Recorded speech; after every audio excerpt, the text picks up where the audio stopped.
Bienvenido a este rollo de Compartiendo Cine, un proyecto de cine entre compas.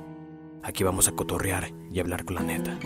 Y compartiremos experiencias para que te sirvan a ti y pierdas el miedo a todo este desmadre y comiences a crear. Esto es Compartiendo Cine. Un saludo a todos, amigos de Compartiendo Cine. Estamos muy contentos de que estén aquí una vez más escuchándonos, viéndonos. Y ahora cambiamos un poco de fondo, como podrán ver. Estamos bastante navideños, pero vamos a seguir hablando de cine como nos gusta y como siempre aquí acompañándome mi compañero Félix Loera. ¿Cómo estás? Muy bien, un gusto de estar en un capítulo más de Compartiendo Cine, esperando que sea de su agrado. Claro que sí. Pues algunos de ustedes, quizá los que nos tienen más tiempo escuchándonos, recordarán que a principios de este año comenzamos una nueva sección que dio camino a cápsulas de cine, que fue Camino al Oscar, que creo yo que este va a ser un preámbulo bastante interesante a lo que vendrá más adelante con Camino al Oscar. Pues vamos a hablar de dos películas que creo yo que se perfilan para ser las protagonistas dentro de la próxima entrega de los Oscars 2022, y ambas son diferentes porque una va un poco más a lo que le llaman el cine independiente, es más pequeña, es más modesta en cuanto a su producción, y la que vamos a hablar ahora en este momento es una película que derrocha presupuesto, es bastante grande, es una cosa de las que le llaman superproducciones y que está pensada incluso para hacerse una especie de trilogía tipo Star Wars, El Señor de los Anillos, algo rimbombante, ¿no? Entonces, vamos a empezar con la película de Dune, que es dirigida por Denis Villeneuve, que es una película que por lo menos en cierto sector del público causó mucha expectativa, y creo que la manera en que hicieron marketing y que utilizaron las estrategias de marketing, tanto de el nombre que se hizo el director como del cast que estaba dentro de la película, creo que ayudaron a que le fuera bien en la recaudación de taquilla, ya que al ser una película con un presupuesto tan alto, el riesgo de no recuperar lo invertido era muy grande, ¿no? Entre más dinero hay invertido, más existe ese riesgo. Y sobre todo porque pues ya venía con antecedentes de una película de hace ya algunos años atrás, dirigida por David Lynch, que aparentemente no le fue tan bien en cuanto a recaudación. Pero bueno, ya hablaremos quizá de similitudes y diferencias con eso.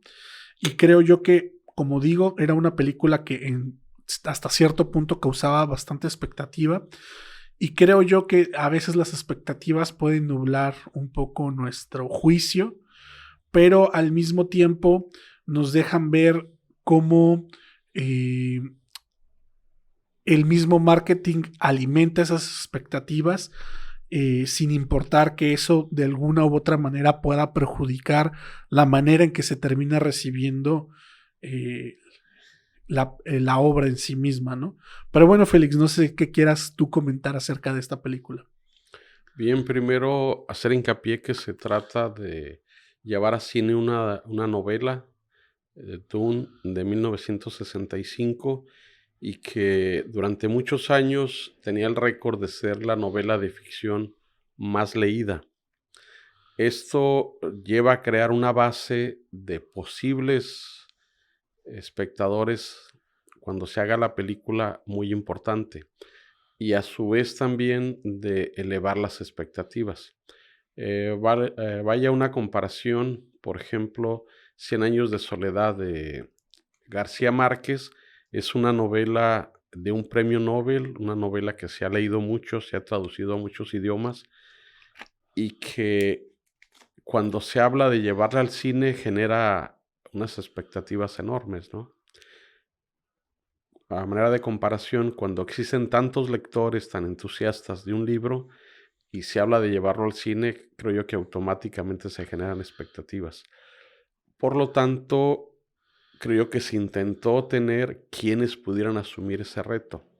pues se tiene a Denis Villeneuve, que yo creo que lo puso en primera fila de ser el director para esta película fue que logró hacer la segunda parte de Blade Runner y que los fanáticos de esta serie quedaron complacidos, o al menos el nivel de satisfacción fue muy alto, y creo yo que es ahí donde se decidió correr el riesgo con él.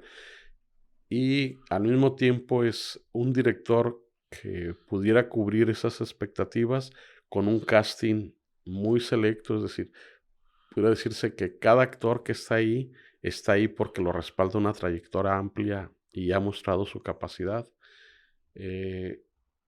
Yo me quedaría con 4 elementos, que es el director, el que compone la banda sonora, que también muestra sus antecedentes, el actor, que tiene unos antecedentes donde ha hecho muy buen trabajo, y a su vez creo que apuestan porque sea el vínculo con una generación muy joven y que genere toda digamos, una dinastía. O sea, que pudiéramos tener una segunda y una tercera parte y crear todo un público, toda una audiencia, y él está en la edad para darle seguimiento, ¿no? El papel que hace la mamá también es un papel muy sobresaliente, y los que lo rodean, ¿no? Todos son actores. Desde el equipo técnico, el fotógrafo, el que genera la música y el director, creo yo que son los ideales para asumir ese reto. Y va a ser interesante en el transcurso, yo creo que los siguientes 6 meses nos darán los suficientes elementos para saber si el público aprobó el proyecto, ¿no? Hasta ahora el inicio no es tan malo. Digamos, tienen el presupuesto que se estima es de 165 millones y ya recaudó más de 300 millones en taquilla, lo cual ya habla de que por ahí deben estar ya saliendo tablas, pero apenas se está iniciando la temporada de premiaciones. Seguramente va a estar en las películas nominadas en los Oscar, lo cual le da otro impulso, y durante, no sé, cerca de 6 meses yo creo que estará en taquilla recaudando dinero, ¿no? Entonces, dentro de 6 meses vemos cuáles son los reportes y ya se estaría, por lo menos en la parte de audiencia, ¿no? Que es, pues de entrada lo que tendría para comentar, que es de una obra que ha generado una audiencia muy importante y que está a la expectativa de la versión en cine. Y siempre hay un problema cuando una película está relacionada con un libro: ¿qué fue mejor, el libro o la película? Aunque la pregunta sea ociosa, irremediablemente se hace, ¿no? Son 2 artes diferentes que algunas veces se complementan muy bien y otras veces generan sus conflictos, ¿no? Claro. Y justo con esto que mencionabas, cuando está, cuando, cuando se pone en el foco una obra literaria muy importante y a su vez se genera una expectativa muy grande para llevarla o convertirla en una pieza cinematográfica, no solo creo que genera expectativa, sino creo que también genera como no sé cómo decirlo, como un cierto miedo, podría decir, al, al no poder representar todo lo que conlleva una obra tan compleja, sobre todo, por ejemplo, tanto Dune, que muchos decían que era inadaptable por todas las tramas y subtramas, historias paralelas y demás que tiene, como por ejemplo 100 años de soledad, que también tiene muchos personajes y es una familia y cada uno tiene sus conflictos, y llevarlo al cine llevaría una complejidad muy grande. Por ejemplo, otro libro que también se mencionaba mucho que era muy complicado de adaptar y que finalmente se logró adaptar de una manera que al menos fue bastante aceptada por la comunidad, que fue El Señor de los Anillos, que incluso hasta Stanley Kubrick rechazó hacer una adaptación porque por ahí cuenta el mito. Creo que esto es real, de que los que compraron la adaptación de El Señor de los Anillos me parece que fueron los Beatles o alguno de los Beatles, no recuerdo cuál, y querían que la dirigiera Stanley Kubrick, pero él lo rechazó porque le parecía una obra casi inadaptable, ¿no? Posteriormente, pues llegó Peter Jackson y creo que hizo un buen trabajo. Creo que con Doom pasó algo similar. Hubo varios intentos de adaptarla y creo yo que el tener un director con un gran nombre como el de Denis llevaba sobre sus hombros pues una responsabilidad a la vez muy grande, ¿no? No sé cómo le habrá ido, si lo asumió bien, si pudo estar tranquilo o eso le causó algún problema de estrés, que creo yo, al menos yo poniéndome en su lugar, creo que tener esa responsabilidad tan grande creo que sí puede causar estrés, y no solo por entregar algo que guste, sino también algo que regrese el dinero que costó eso, ¿no? Y creo que eso es lo peor, ¿no? Pero bueno, al parecer al menos en cuestión monetaria, creo que lo logró. Creo que ya lo mencionaba, bastante de eso tiene mucho que ver con el marketing que tuvo la película, que creo yo que ayudó a impulsar esta película, que hay rostros conocidos, identificables y que probablemente, no sé si podría decir que venden, pero de alguna manera el público ya los asocia con una buena película.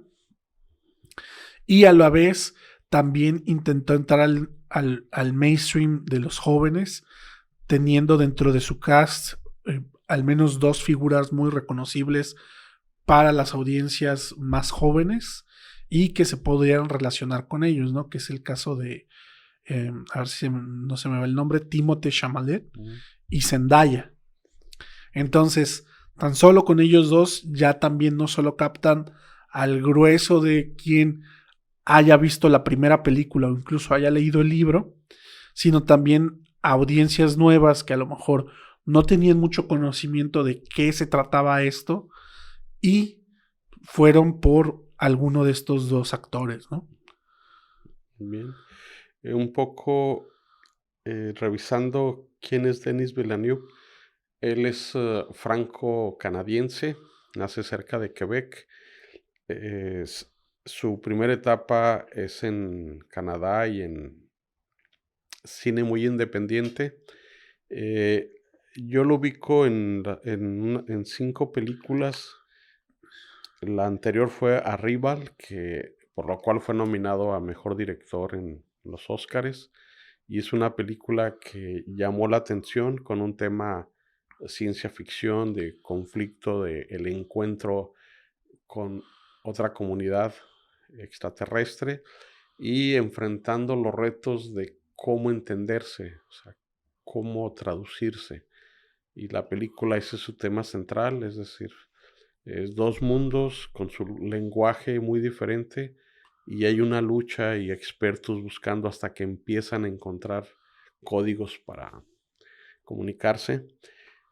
Anterior a esta, dirigió una película, Sicario, que involucra mucho a México porque ocurre en la frontera y en particular en territorio mexicano, sobre crimen organizado. Anteriormente dirigió una película que también... Que me parece que el nombre Sicario es muy mexicano, ¿no? O sea, que le haya puesto Sicario es... No sé el origen de la palabra, pero en México escuchar la palabra sicario da un poco como de escalofrío, ¿no? Sí. Sí. La película anterior a esta es Prisioneros, que es una película muy peculiar porque muestra un secuestro y muestra con la película muy en varias dimensiones de cada personaje, sus motivaciones, sus miedos, incluso del secuestrador, o sea, qué es lo que lo lleva a actuar, qué le motiva, qué teme, pues, es compleja, pero al mismo tiempo muy bien dirigida. Te tiene en un torbellino de emociones cuando la estás viendo. Creo yo que ahí es donde él hace su aparición y llama la atención del gran público con Prisionero. Anteriormente, películas un poco más independientes, que es la de Enemigo y de Incendios. Es alguien que en los últimos, digamos, 10 años ha tenido un progreso que llama bastante la atención y que el resultado de esta película lo puede consagrar definitivamente en el mundo del cine y le puede abrir la puerta para que prácticamente haga lo que él quiere, con presupuestos importantes, actores importantes, recursos para él crear una obra pues como él decida, y que puede ponerse ya a hablar al tú por tú con los grandes maestros del cine. Entonces, desde ese sentido sí es interesante pues seguir su trayectoria, revisar sus trabajos, porque podemos ser testigos de un cineasta importante de esta época. Sí, y eso que dices es interesante porque creo yo que son pocos los directores que tienen o han tenido el privilegio de hacer de llegar a un punto en su carrera que pueden hacer lo que se les dé la gana, ¿no? Como dice. Obviamente con cierta medida, porque creo que nunca llega así totalmente lo que sea, pero creo que ya la tienen, o aparentemente ya la tienen un poco más fácil que muchos otros, ¿no? Entrando un poco a la película, esta película abarca solamente un cierto punto de lo que es la trama principal de la historia de Dune. De hecho, ya se espera una segunda película, o sea, poquito después de que se estrenó la película, confirmó el estudio que sí iban a hacer la segunda parte. Entonces, creo yo que lo dejaron, o todo la acción, si lo podemos decir así, se la están guardando para la segunda película.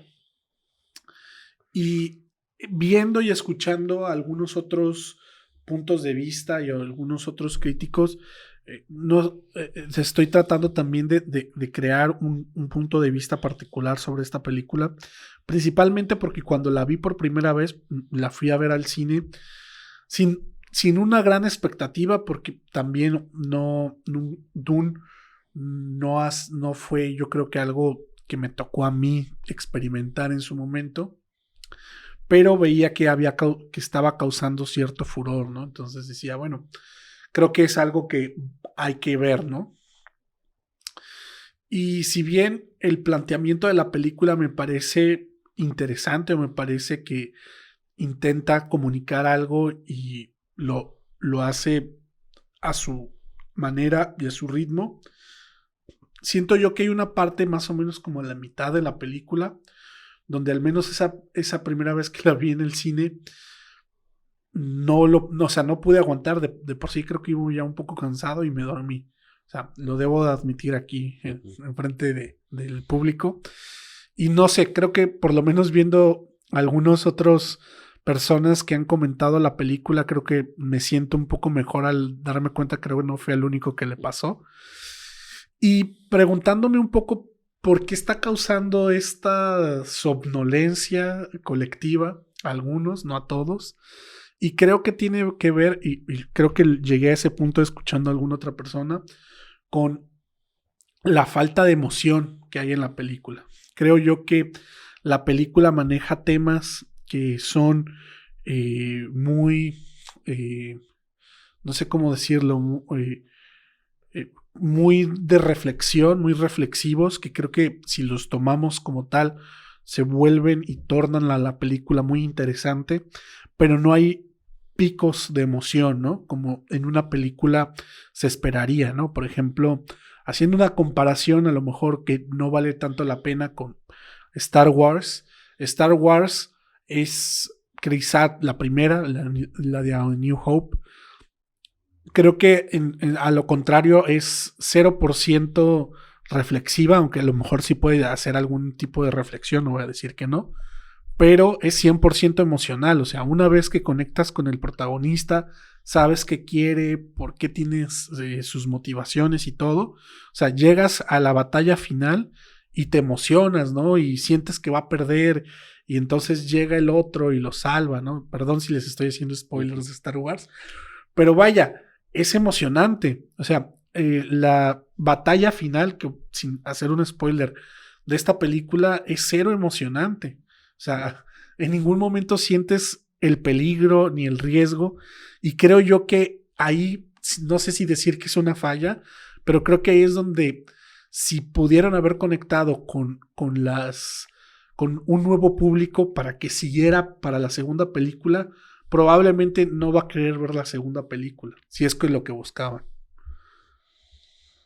Pues, híjole, tratando de hacer un esfuerzo de hablar de lo que sí está en la película,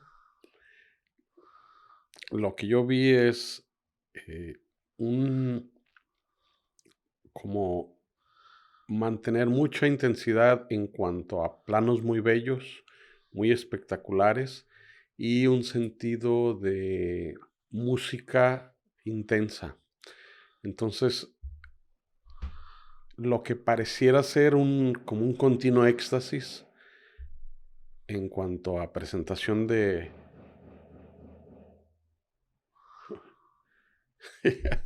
Hablando de sicarios. Bueno, a lo mejor se hace un corte de esto, pero si se deja, estamos escuchando una especie de balazos. Espero que sea una herramienta de algún taller vecino que están trabajando y no sean disparos, ¿no?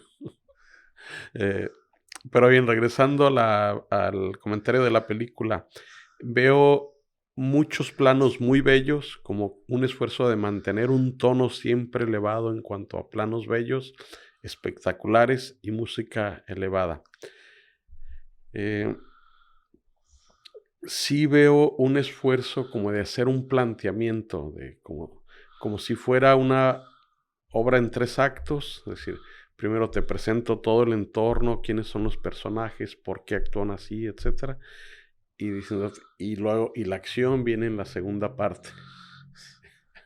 Parece ser que así lo están planteando, porque los momentos que hay de acción son como muy presentados a grandes trazos, ¿no? Hay una lucha, tal, y parece que la cámara se va hacia otro lado y te dejan claro, no, pues ya los vencieron, ya eliminaron a todo este grupo de combatientes, se incendió la ciudad y sobrevivieron 2 personas. Y como que te queda así, se pudieron haber detenido más en esos momentos de acción, ¿no? De lucha, eso es lo que yo veo en la película.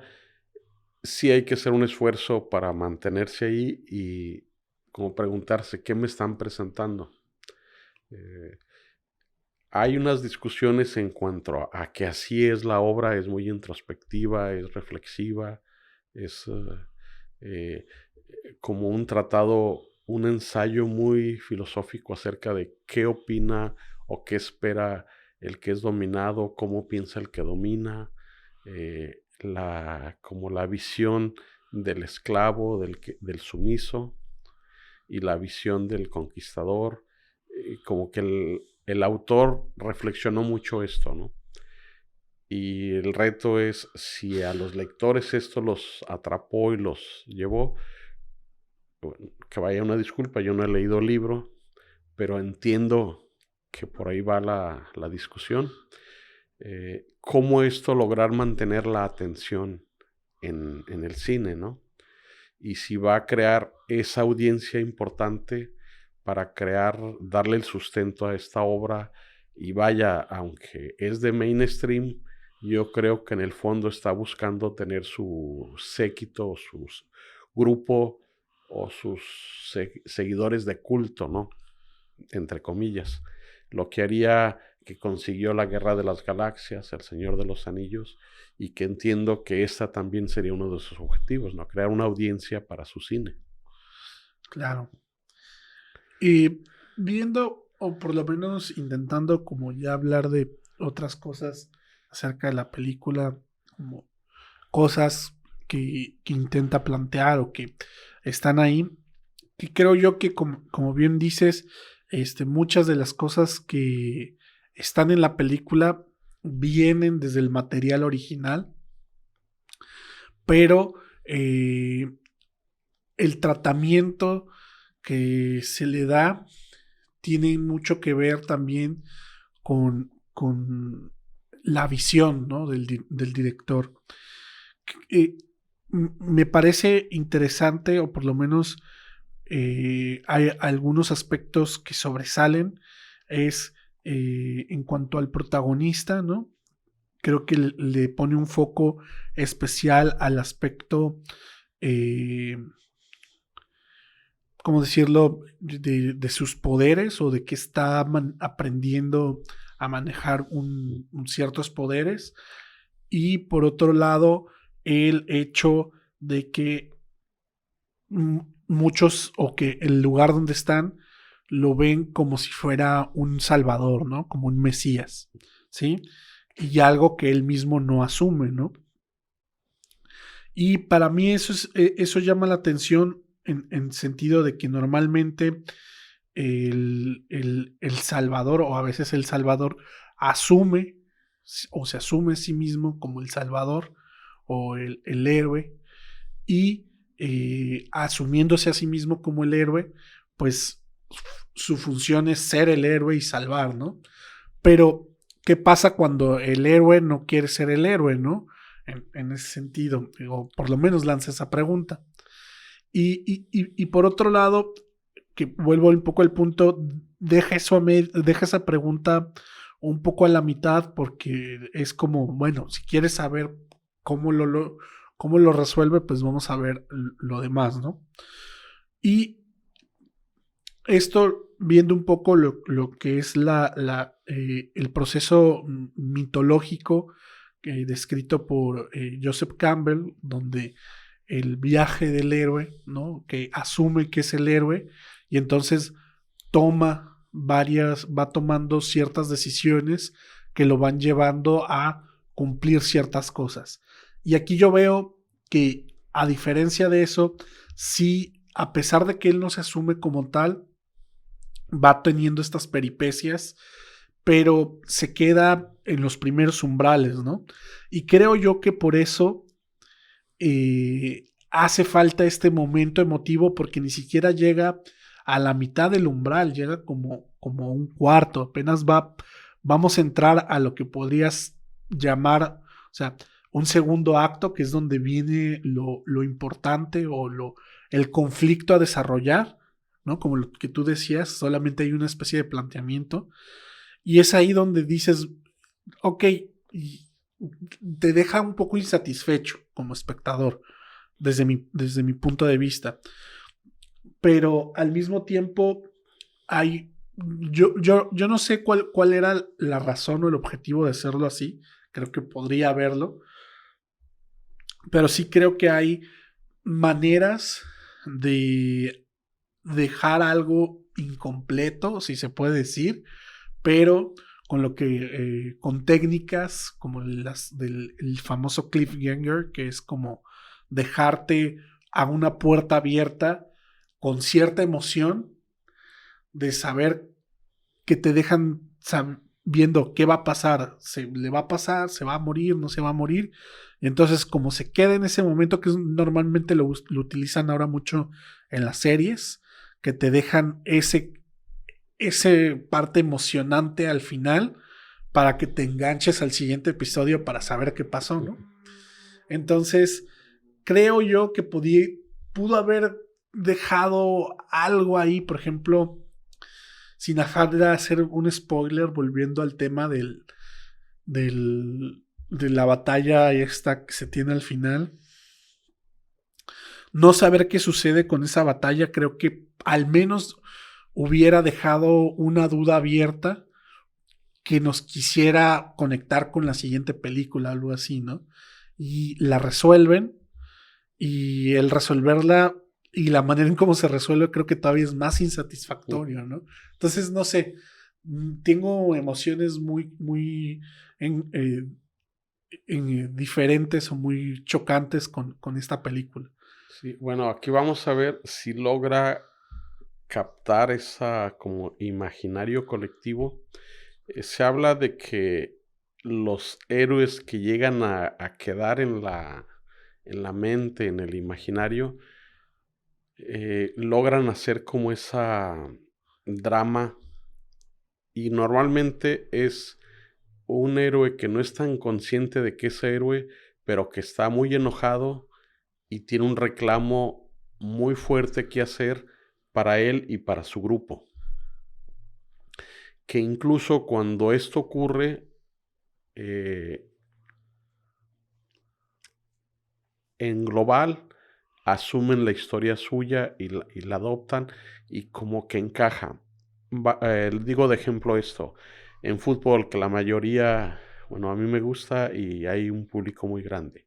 En 1986, en el Mundial de México, Diego Maradona asume el rol muy enojado con los ingleses porque los habían sufrido una guerra injusta y los habían tratado muy mal.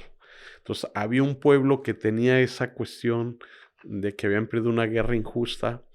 El equipo de fútbol asume que ese partido es el momento de la revancha y él en 10 minutos captura esa parte del inconsciente y se convierte en el héroe que derrota al imperio jugando fútbol. Es alguien enojado contra los ingleses. Se habla de que la arenga les dice a sus compañeros, estos nos mataron niños y jóvenes y fueron muy injustos y nos vamos a morir en la cancha para derrotarlos. Entiendo yo que los ingleses no tenían tanta energía y tanta sed de ganar ese partido, pero los argentinos sí, y al ganarlo y de esa manera, toda una generación de argentinos conectan con esa historia y conectan con el héroe y lo hacen inmortal. Y esa historia se hace global, o sea, llega a todo el mundo y pone a Maradona en un lugar especial, ¿no? A tal grado que hasta se funda la religión maradoniana, etc. O sea, tiene un impacto muy grande. Siguiendo este esquema, es de esperarse que en la segunda parte va a surgir este héroe indignado por las injusticias, que ya no habla solo por él, sino por la injusticia que cometen a un grupo y reivindica, y que todos entendemos esa parte y estamos con él, ¿no? Vaya, estamos especulando de lo que puede venir. Yo lo que veo en esta película es una fotografía excelsa, una música de gran nivel y una película que si la ves en grande y te atrapan esas imágenes, ¿no? Castillos espectaculares, las naves, los ejércitos, el gusano que aparece en la arena. O sea, esas imágenes pueden quedar ahí en tu mente haciendo eco mucho tiempo. Eso sí está ahí y creo que es parte de lo que le puede ayudar a ir avanzando y ganándose terreno. Yo creo que está, gracias al gran presupuesto y a quienes están atrás de ellos, creo que van a recuperar la inversión, van a estar presentes en la temporada de premios, compitiendo en muchas secciones y puede ser que lo logren, o sea, que logren el interés suficiente. La polémica ya la abrieron con los críticos. Hay críticos, yo he visto algunos que dicen que quedaron fascinados después de la película y otros que dicen que se quedó corta, que cantidad de cosas. Yo veo que va a haber crítica a favor o en contra, lo cual a veces favorece porque eso hace que la atención esté ahí presente, se esté hablando de ella. Eso sí lo veo y lo que yo me pregunto es, esta película con sus sagas y Denis Villeneuve será su oportunidad de crear una época. Para mí es parte de lo interesante, o sea, ser un espectador y decir, bueno, a ver, ¿será que vamos a ser testigos de una época importante del cine con un director sobresaliente, con una historia que tiene fuerza y que la logra presentar de una manera que se queda ahí como una película que cubre todo un momento de la historia. Para mí eso es parte de lo interesante, ¿no? Y de decirle al público que todo indica que van a poder ver un cine espectacular en imágenes, en sonido, en personajes muy bien interpretados, y que también es parte de lo que tú acabas de plantear, ¿no? O sea, tendrá los suficientes elementos cinematográficos y narrativos, o se quedarán cortos en el intento. Lograrán lo suficiente para presentarnos una segunda parte que explote el héroe y nos atrape en su narrativa. Pues de eso se trata esto, ¿no? Sí, habrá que ver. Creo yo que sí, creo yo que va a ser una película que va a tener varias nominaciones al Oscar, y que probablemente eso le pueda dar un segundo impulso, y si gana alguna, o sobre todo categorías de las principales, algún actor, el director, la fotografía, creo que eso le puede dar todavía un golpe más grande para que se siga hablando de ella, y ni hablar si llegara a ganar la categoría principal, ¿no? Que ahorita todavía no se terminan de perfilar las películas que podrían llegar a estar nominadas, pero creo que ya podríamos hablar más sobre eso una vez teniendo un poco más claro que quiénes son los que van a competir, ¿no? Creo que en este momento se ven algunos, pero todavía no están, por lo menos desde mi perspectiva, todavía no hay una película como el año pasado, que fue No Man's Land, que va a ser la película del año, ¿no? Uh-huh. Creo que todavía o no se ha estrenado, o probablemente este año no va a existir esa gran película que va a arrasar con todos los premios, ¿no? Sí, yo para reflexionar de la película se ubicará en ese selecto club donde están Star Wars, Star Trek, El Señor de los Anillos, Juego de Tronos. Pues es lo interesante de esto, de si va a lograr entrar a ese club, y eso lo tendremos en los siguientes 5 a 6 meses. Claro. Y más allá, yo creo que el tiempo la va a ir ya sea o olvidando o haciendo que se arraigue más en el inconsciente colectivo, ¿no? Sí. Parte de lo interesante de ver cine y reflexionar es que hay veces, como en este momento, dices, a ver, el volado ya está en el aire. El director ya hizo su trabajo, los actores, ya se lanzó la película. ¿Qué va a pasar con ella? ¿Tiene lo suficiente para ingresar a ese club? ¿Quedará corta en el intento? Pues nos mantendrá hablando de ella unos meses todavía. Así es. Pues bueno, yo no tengo ya nada más que decir. Creo que es una película que creo que a pesar de lo que se ha dicho, vale la pena volverla a revisar, y tal vez encontrarán cosas nuevas. Y pues, no sé, ¿tú qué quieres decir, Félix? Yo solo una reflexión final. Es una película que está en el futuro. Y solo reflexionar de que es muy difícil, o sea, comprar el argumento de que estamos en un momento donde los grandes grupos gobernados y dirigidos por una familia son planetas.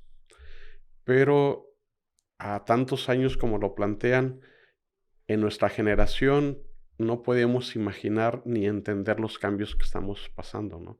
De cuando llega el smartphone y lo que significa el smartphone, lo que abre de posibilidades, ni siquiera saber los cambios que vamos a tener en 10 años. Para imaginar a 100, 200, 300, 1000 años, creo yo que es muy difícil imaginar cómo estaremos viviendo. Es más, podríamos hasta hacer un ejercicio, tomar fecha hoy y en 10 años volver a platicar, y seguramente estaremos asombrados de los lo que fue ocurriendo, porque tiene mucho que ver de oportunidades, de azar, de descubrimientos que no se esperaban y que cambian las cosas. Vaya, lo que vi ahí me pareció muy poco de lo que pudiera ser el futuro a tantos años y con el desarrollo que va a tener la tecnología. Y Claro. lo que va a impactar en nuestros cuerpos, ¿no? Por ejemplo, yo veo inminente que en los próximos años nos vamos a ir convirtiendo en cyborgs, porque a cierta edad tus órganos ya no funcionan igual y probablemente vamos a ir encontrando la manera de reforzarlos y de utilizar aditamentos, ¿no? Como mecánicos en los ojos, en las articulaciones, y cuando se logra algún órgano biónico que te ayude a funcionar mejor, eso creo yo que lo vamos a ir próximamente, y cómo será en 500 o en 1000 años. Vaya, lo que yo me pregunté, creo yo que ese no es el futuro pero pues compras el argumento y la fantasía como te la presentan el autor del libro, el guionista y el director, ¿no? Claro. Todo. Muy bien. Con eso terminamos la película de Dune y seguimos con nuestra siguiente película. Bien, continuamos con la película Coda. Es una película que estuvo en la pasada edición del Festival de Sundance y que ganó varios reconocimientos dentro de este dicho festival. Una cosa interesante de Sundance, debo decir, es que el estar dentro de su selección oficial y ganar alguno de los premios grandes que ofrece el festival te da una calificación especial o un crédito especial para ser considerado para los premios Oscar. Entonces, eso creo yo que le dio su primer impulso a la película para poder ser considerada, pero a su vez creo que la película por sí misma ha logrado llamar la atención de un cierto público que la podría hacer llegar, al menos tener algunas nominaciones tanto en categorías principales como incluso en la categoría principal, que es mejor película, tal vez algunos actores, quizá la directora y demás. Probablemente no gane nada o gane a uno u otro Oscar, pero creo que eso le va a dar un cierto posicionamiento a la directora de esta película, y a su vez creo yo que se va a tener cierta expectativa de ella para ver qué es lo siguiente que va a hacer y cómo lo va a hacer, ¿no? Un poco como lo que le pasó en su momento a Damien Chazelle, que gana el Festival de Sundance con Whiplash, y el dar el paso tan fuerte con Whiplash hace que quede nominado en varias categorías de los Oscar con Whiplash. Creo que no fueron tantas nominaciones, pero logró estar nominado en algunas categorías, y eso le abre el paso fuerte a que llegue con su superproducción La La Land, y con esa es con la que gana su Oscar como director, ¿no? Entonces, creo yo que si bien cada carrera y cada director es diferente, pero creo yo que hay muchos directores que el Festival de Sundance les ha ayudado a crecer su carrera, ¿no? También un director que si bien creo que no ha ganado Oscar, pero que ha tenido notoriedad a raíz del Festival de Sundance, creo que es Ryan Coogler, creo que se llama, que es el que hizo la saga de Creed, que es un boxeador afroamericano que se supone, según la historia, retoma la historia de Apollo Creed, el amigo de Rocky, y en la película retoma a este supuesto hijo de Apollo Creed y crea como una especie de spin-off, que esta ya la tenía pensada según la historia desde hace mucho tiempo. Se la ofrece a Sylvester Stallone le dice que no, hace otra película que se llama Fruit Leaf Station, me parece. Con esa le va muy bien en Sundance y llama la atención de Stallone. Stallone accede a estar en su película, incluso creo que es productor de la película. Se hacen estas películas, creo que la primera la dirige él, ya las otras solo las produce, pero a su vez esto también le dio que llamara la atención de productores en Hollywood que le ofrecieron películas, le ofrecieron dirigir la primera película de Marvel, la de Black Panther. Entonces, que en su momento se vendía como la primera película protagonizada por un superhéroe afroamericano, ¿no? Que algunos dicen que no es verdad, etcétera, etcétera. Fuera de lo que es marketing, porque creo que era parte de marketing, que el director haya logrado estar dirigiendo una superproducción, empezando con cine independiente, impulsado por este festival, habla pues de lo que ha impulsado este festival y de lo que ha logrado hacer en los directores que van iniciando, ¿no? Entonces, solo menciono todo esto como un preámbulo para poder ver el empuje que puede llegar a tener esta película, tanto dentro de esta temporada de premios como para la carrera de la directora. Sí, de esta película, bueno, voy a utilizar de un concepto. Cuando estamos en una sociedad hay como unos círculos, ¿no? Estamos atentos a nuestro círculo de amigos, familiar, luego nuestra ciudad, nuestro estado, país y lo internacional, donde de alguna manera nuestra comunidad está presente, ¿no? Entonces, en este concepto, digamos, internacionalmente, ¿qué hace la gente de cine mexicana? Y esto en particular a mí hay un elemento que me hace ponerle atención porque ahí está actuando Eugenio Derbez.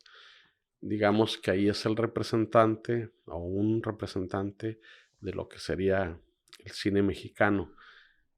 Y que me parece muy importante que haya alguien mexicano participando, siendo parte del cine que tiene más impacto en el mundo, que es el cine que se hace en Estados Unidos. Entonces, cuando hay un actor, aunque ahí es secundario, pero importante, que es de un mexicano, me parece que es para que todo México le dediquemos una atención importante. Entonces, digamos que ese es un factor por el cual para mí se me hace valioso. Y luego hacerle hincapié en que es una película que abre una avenida, un espacio, una puerta a la inclusión, donde pone la atención en este sector que, si bien es minoritario, es para saber que existe y que se hagan esfuerzos para crear un vínculo de acercamiento, de entenderlos, que es los sordomudos, ¿no? Y precisamente antes de hacer la grabación comentaba con Caleb experiencias que yo he tenido cercanas en la familia en este aspecto, y que al ver la película me traían a la memoria experiencias y cosas que había vivido. Es como mi ejercicio particular de reflexionar sobre este tema. Y creo yo que es uno de los factores que trae a colación esta película. Ser una reflexión, el recordar que existe esta minoría que está ahí y que no sea invisible. Y creo yo que es uno de los aciertos de la película, ¿no? Traer el tema y que los actores que son sordomudos en la vida real son sordomudos. Se hizo un casting de actores sordomudos para elegir a estos 3 actores, y me parece que eso es abrir un vínculo para incluir a esas personas en las producciones. Esto me parece que ya es un acierto, aunque también no debemos perder el foco, ¿no? Es decir, estamos hablando de cine, es una oportunidad para ellos, pero también hay que poner atención a que esté bien grabada, bien actuada, bien llevada, y que hablemos de eso también, ¿no? Sí, por supuesto. Y vaya, creo yo que ya para entrar a la película habría que ver de qué va y dónde está el foco de la película. Y es que creo yo que la película puede parecer una ironía en sí misma, en el sentido de que es una pareja de sordomudos que tienen una hija que sí puede hablar y que sí puede escuchar y que se quiere dedicar a cantar, ¿no? Incluso la misma película en un momento se burla, podríamos yo decir, de ese mismo concepto en un diálogo que le dice la mamá a la hija, que le dice, o sea, si yo fuera ciega, pues te gustaría pintar, ¿no? Una cosa así, ¿no? Porque, vaya, entienden la ironía que hay dentro de la premisa, ¿no? Pero más allá de eso, ya entrando un poco a la profundidad de lo que va la película, es retrata una realidad de un círculo, como tú dices, al cual realmente la mayoría, creo yo, de la gente no estamos totalmente expuestos, ¿no?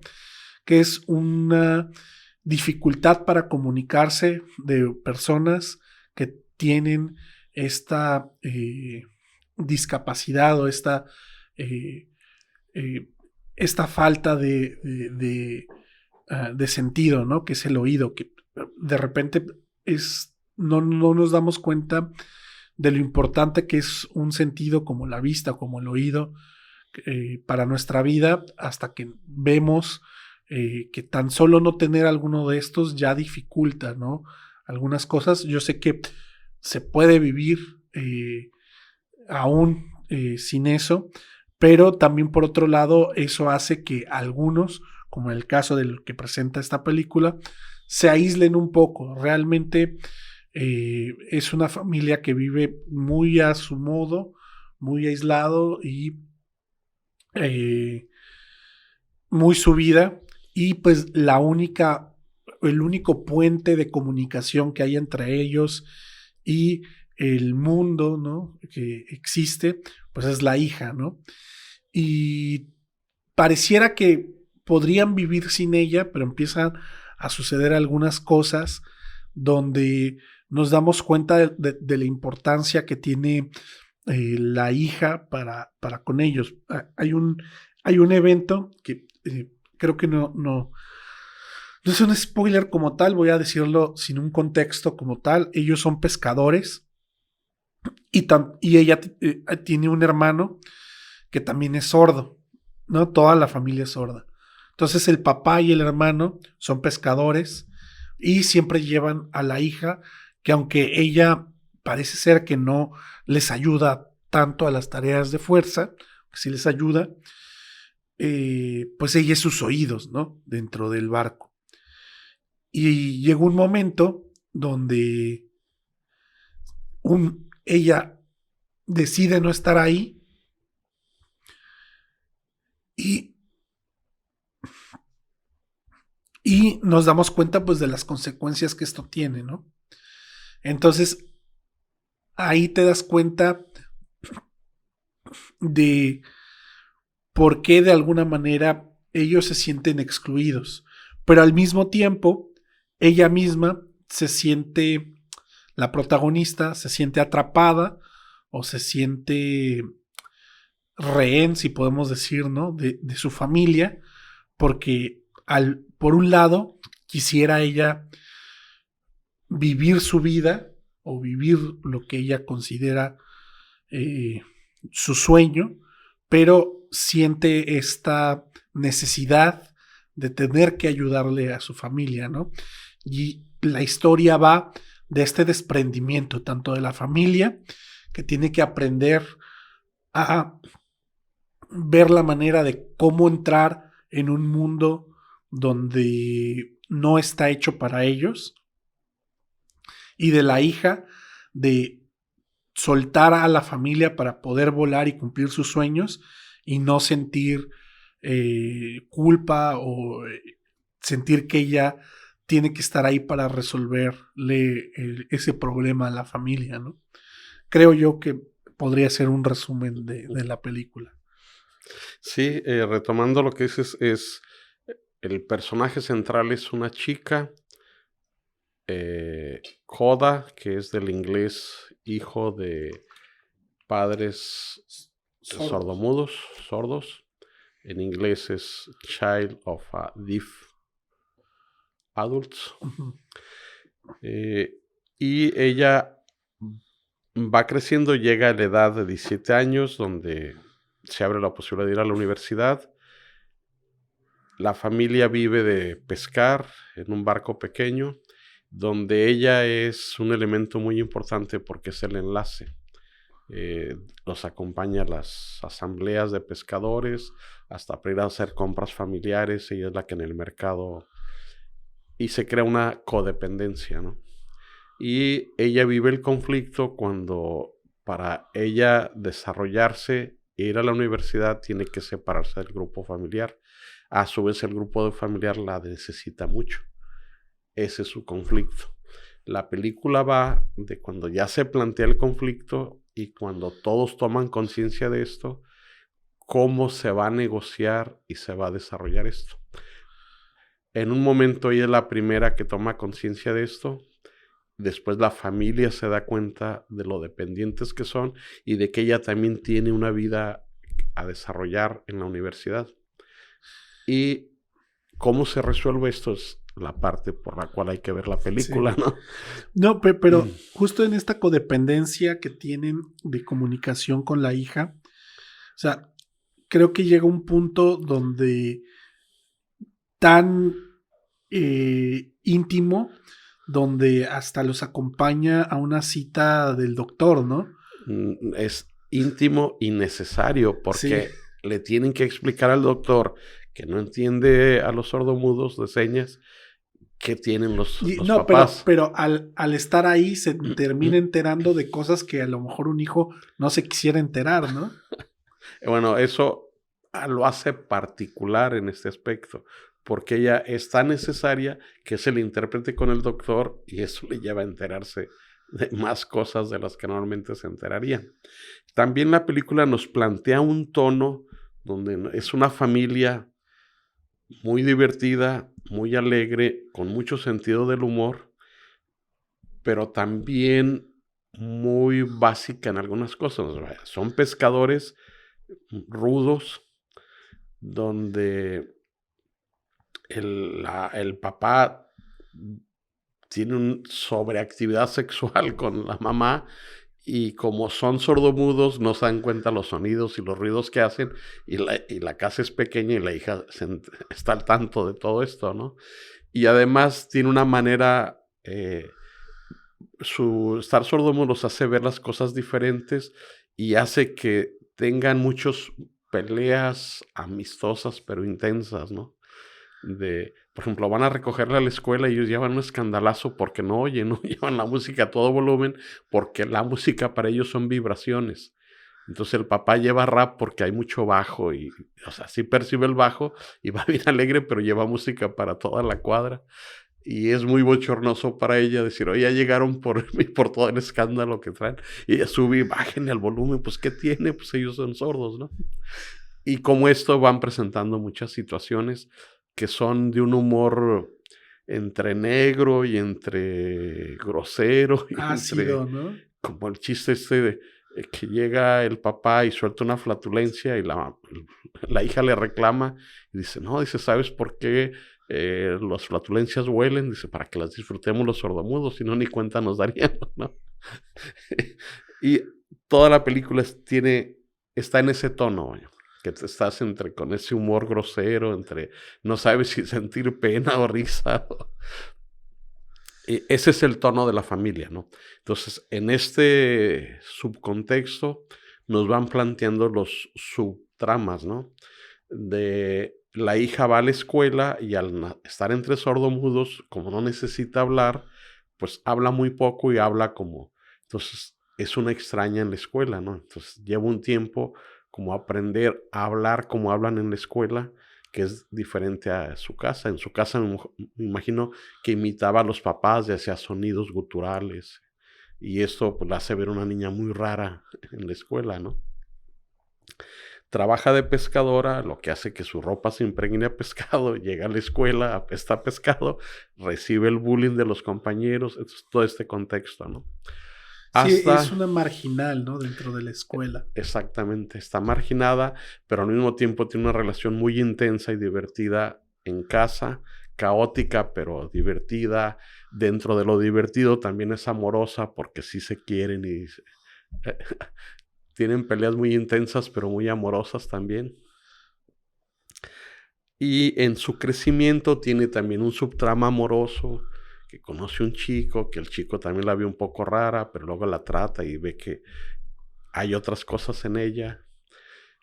Hasta que el punto de clímax es que hay un maestro que detecta que tiene una voz especial y que la puede desarrollar asistiendo a la escuela de música. Y ahí es donde presenta el conflicto, ¿no? Ella dice, para yo desarrollar mi habilidad tengo que ir a la universidad, y eso implica salir del círculo familiar, la familia me necesita. Y ahí viene esa ironía de decir, a ver, pues cómo en una familia donde no perciben el sonido, ella es una cantante con un gran futuro y donde la familia no la puede oír cantar, ¿no? Vaya, cuando canta, el papá le tiene que tocar la garganta para sentir la vibración, ¿no? Y hay un momento en que ella canta, pero les tiene que traducir la canción en señas, ¿no? Entonces, a grandes rasgos, esta es la película. Hay que mencionar que es un remake, o sea, es una película que ya se había estrenado en Francia en 2014, que fue un éxito en Francia. Allá era una familia de granjeros, donde estaba además el elemento, el despertar sexual del adolescente. Acá eso es prácticamente, no está en la película.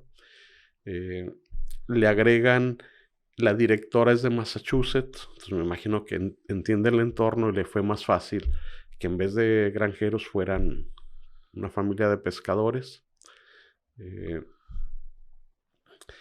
Esos matices, ¿no? Aquí hay, en esta película, pues digo, el humor es así rayando entre lo negro y lo grosero. Y lo que creo yo es que la directora, que también es la escritora del guión, cuidó mucho el guión, pero quedó atrapada en los clichés. Es decir, los que ven mucho cine y lo analizan, les parece una película repetitiva. Es el clásico cuando dices, esta historia ya la vi, esta película ya la vi. Es decir, se mantienen unos estándares hasta muy previsibles, ¿no? Aunque yo defiendo que incluso un cliché puede ser una buena película cuando se hace bien, que creo que este es el caso, que hay otros elementos cinematográficos que sí cumplen, y yo creo que hay un público muy amplio que sí disfruta y va a disfrutar la película. Estarán los críticos y los que ven mucho cine que seguramente le pondrán muchas objeciones, y ya se las pusieron, pero creo yo que eso no limita a que sí va a encontrar un público importante, que la va a disfrutar y le va a dar un respaldo a la película. Estoy contigo, creo que sí va a llegar fuerte a la época, a la temporada de premios y llegar al Oscar. Y yo no descartaría, por ejemplo, mejor actriz. Por ahí, ojalá se colara Derbez como actor secundario. Ahí es más un deseo personal, pero no está totalmente excluido. Sí hay cierta oportunidad. Sí. Y yo creo que una de las cosas que hace interesantes a la película es que se toma el tiempo para desarrollar a su personaje principal, cómo es, por qué es como es, sus motivaciones, y alrededor de ella le da cierta tridimensionalidad a los personajes que la apoyan, ¿no?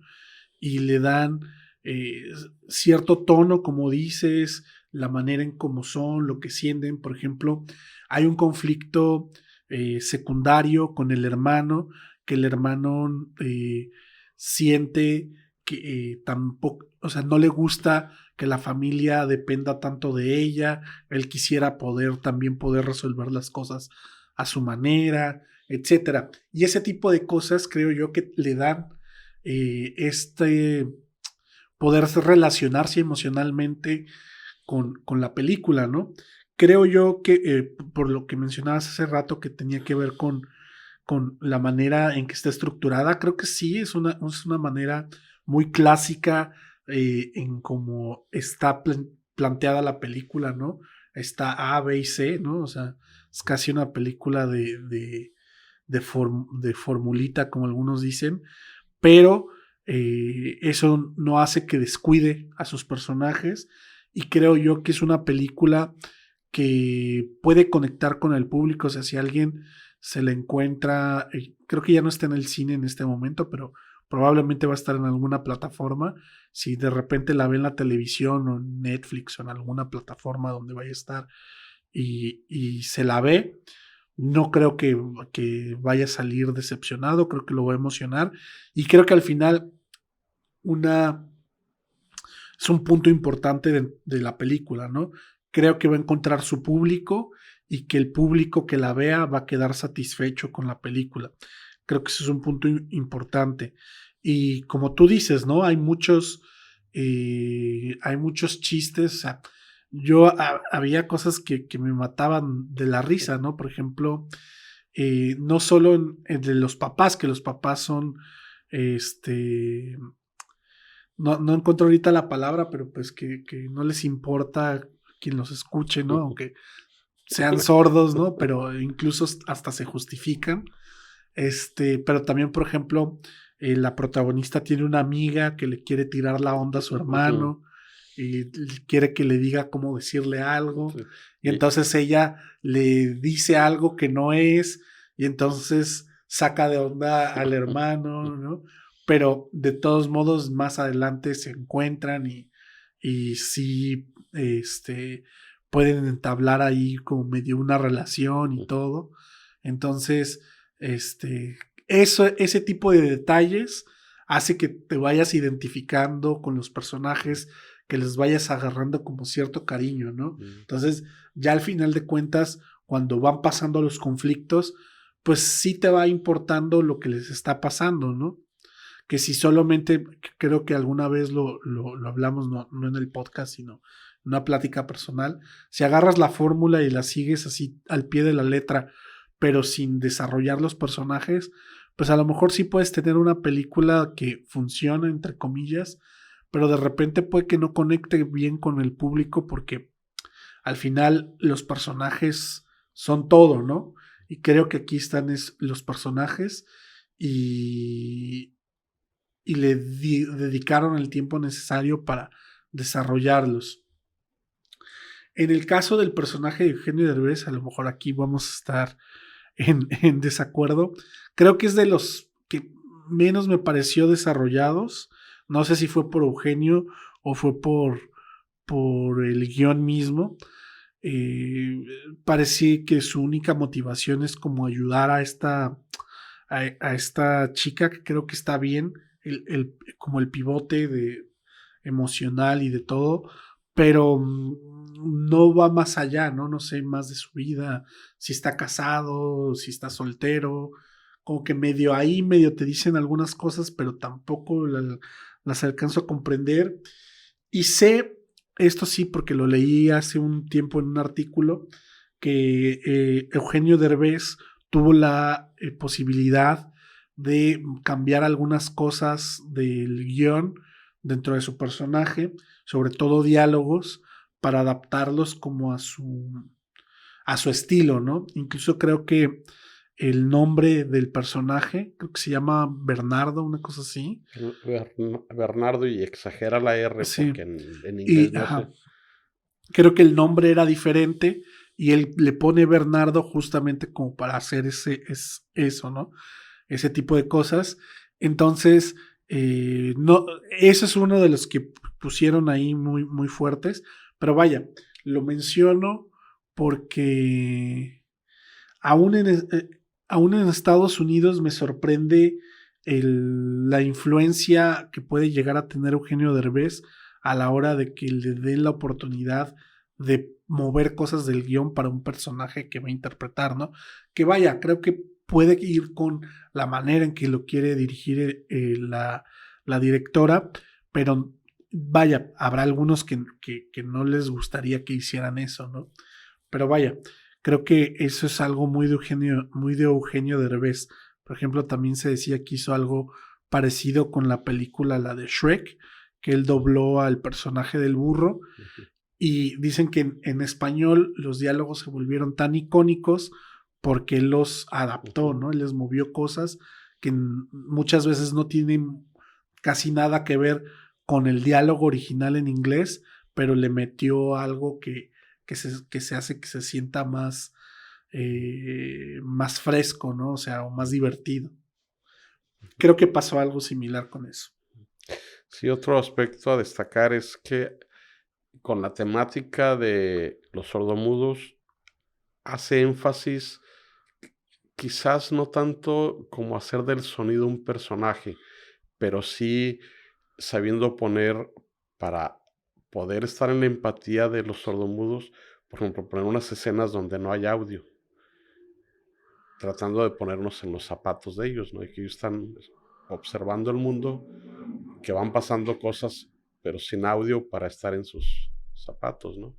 Y luego después regresar al audio para decir, bueno, ya estuviste en esos zapatos, ahora regresa a estos otros, que me parece en la parte de reflexión entender y acercarnos a cómo viven el mundo ellos. Y hacer este vínculo con la película del año pasado del sonido del metal, que sí el sonido es parte más dramática porque nos hacen acompañar un personaje que escucha, luego gradualmente pierde la audición, lucha por recuperarla y la tecnología y demás sí lo recupera, pero en una manera muy disminuida, y llega un momento en que nos dan a entender que él se acepta a sí mismo y renuncia a los trucos y los aditamentos que le ayudaban a captar sonido, ¿no? Porque ahí termina la película, ¿no? Yo entendería que él ya entendió el mundo sin sonido y se adaptó, y que eventualmente cuando necesite comunicarse y demás, a lo mejor regresará al aparato, ¿no? Claro. Es un vínculo muy directo en cuanto a la importancia del sonido para comunicarse, ¿no? Pues veo esto, yo creo que haciendo como una recapitulación, nos plantea una familia con estas características, la hace visible para tenerlas presentes. Es decir, una parte muy importante de los problemas en la sociedad es cuando para la mayoría son invisibles, ¿no? Es decir, no se reflexiona ni se detiene un momento en saber que hay violencia infantil, por ejemplo, que hay violencia contra las mujeres, tomar conciencia de ciertos códigos en el hablar que discriminan. Entonces, cuando uno se detiene un momento, los conoce y reflexiona, se amplía el panorama y se incluyen elementos que antes eran ignorados. Entonces, esta es la película. Creo que vale la pena verla. Si le dan un poco de oportunidad, los va a hacer llorar incluso. Yo creo que la actriz está en crecimiento, es decir, creo que aquí demuestra un crecimiento en sus trabajos anteriores y esperamos que siga trabajando. Lo de Eugenio, el que ya participe como actor en esto con libertades, e incluso él menciona que tuvo la oportunidad de ser el productor, pero que él ya tenía agenda de trabajo saturada y no pudo hacerse cargo del proyecto, y comenta que la vida dio vueltas y ahora le ofrecieron como actor, ¿no? Me da gusto que haya presencia mexicana en Hollywood. Ojalá puedan llegar otros actores, otros directores para cubrir ese espacio y tener presencia en el cine internacional. Como también estamos siendo cada vez más de cerca testigos del desarrollo del cine nacional, ¿no? Así es. Pues bien, con esto llegamos al final. Igual decirles que Creo que Coda es una película interesante que si tienen la oportunidad de verla, ahí si se la topan en algún sitio de streaming o demás, denle la oportunidad. Creo que va a ser un tiempo bien invertido y que les va, como dice Félix, les puede llegar a hacer llorar, a remover sus sentimientos, a identificarse con los personajes y sobre todo a reflexionar, ¿no? Creo que es importante. Y pues bien, con eso llegamos al final de una cápsula más de cine. Agradecerle a todos los que nos escuchan y nos ven, ya sea por medio de Spotify, Apple Podcasts o YouTube. También en Facebook nos pueden encontrar como Compartiendo Cine. Debo decir que en este momento estoy bastante agradecido porque logramos llegar a la primera meta en YouTube, a 100 suscriptores, que sé que no es mucho, pero es un primer paso porque lo logramos básicamente sin ayuda de nadie, más que siendo constantes. Y con los Spotify, cada año hace como una remembranza para los que estamos haciendo contenido, pues parece ser que nos fue muy bien este año. Nos empezaron a escuchar en 11 países diferentes según esta gráfica que nos mandaron. Entonces, pues vaya, no esperamos que nos escuchen de tan lejos, y siendo que creo que hablamos de películas quizá que son muy locales aquí en México y que son también pues de repente directores también con los que hemos hablado que son también de aquí, casi pocos fuera de México, así que pues qué bueno que les interese lo que hacemos, ¿no? Entonces síganos y seguiremos haciendo cosas diferentes y estamos al pendiente de sus comentarios y de las recomendaciones que nos hacen. Félix, no sé si quieres decir algo. Nada más agradecer, estar contento por un capítulo más que terminamos y los esperamos en el siguiente capítulo. Bien, pues eso sería todo por ahora. Muchas gracias por vernos y escucharnos y nos estaremos viendo y escuchando en un próximo episodio. Hasta la próxima.